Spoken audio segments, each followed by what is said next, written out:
Hey guys, Brian here.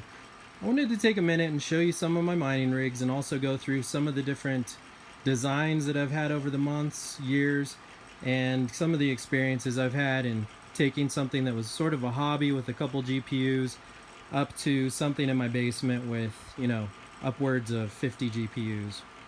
So, to start with, I'm sure you've all seen some of these wood frame designs online. It's very basic, pretty easy to set up, and you can run 6 or 7 GPUs on here fairly easily. I've also got them stacked too high thanks to these wire racks. The big complaint I have with these is that it takes a little bit of time to set up, a couple hours to build each one maybe, a little bit less once you're comfortable with it and kind of fast. But the biggest thing with GPU mining, or any type of cryptocurrency mining for that matter, is getting things up and running quickly. So I started with these, and then I kind of graduated to these wire rack setups. Now you can see with these that the GPUs are actually just zip tied straight to the top of the wire racks. This makes the build out extremely fast and efficient. And since they're mounted with the air directed forward, you can cool them from the back, and you can also stack them 2 high, 3 high, whatever you have as far as racks go. And you can fit 6, 7 cards in here pretty easily in a fairly compact, small amount of space. Obviously, as you can tell, I'm not the foremost expert at wire management, but again, the biggest thing is getting your miners up and running and getting them stable. These are all 1060s and 1070s from Nvidia.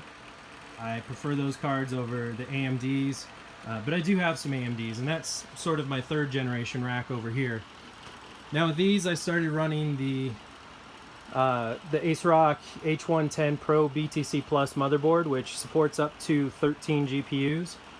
It's kind of a finicky motherboard. I had to run Linux on them just to get them up and stable, and I could tell you that from a setup perspective, getting all 13 cards up and running is kind of a nightmare at times. So again, I went with wire racks on these, but the cards are actually facing upwards. And the reason for that is obviously heat rises, so it gives you a nice way to cool these quickly and easily, but blow everything upwards.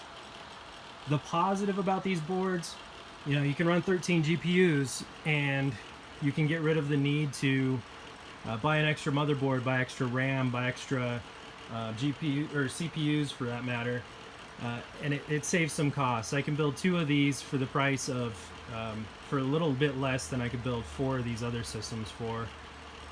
So it makes economical sense. Now this isn't all my rigs. I also have a couple rigs upstairs, and the rigs upstairs are primarily heating my house. I live in Colorado, and right now it's cold outside, so my heater doesn't run, which is kind of nice, and it keeps my house a good 70, 74 degrees pretty much consistently. And that's just with, I have one 13 card Nvidia 1060 system upstairs.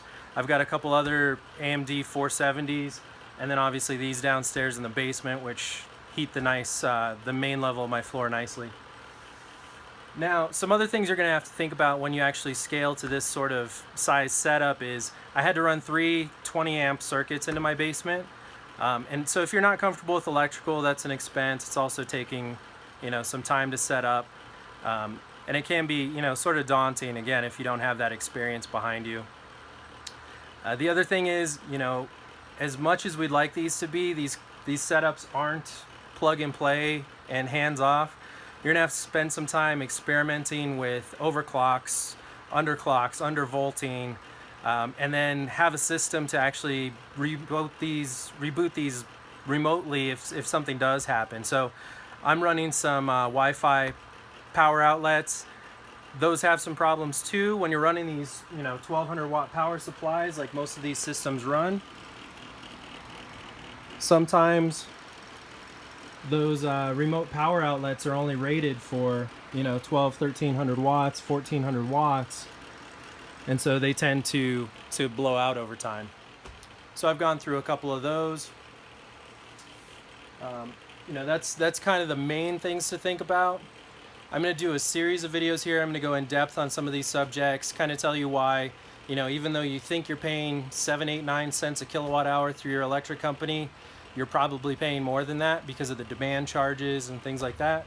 So we'll go into more in-depth articles after this and videos. So hit that like button and let me know what you think in the comments, and let me know what questions you have. Thanks.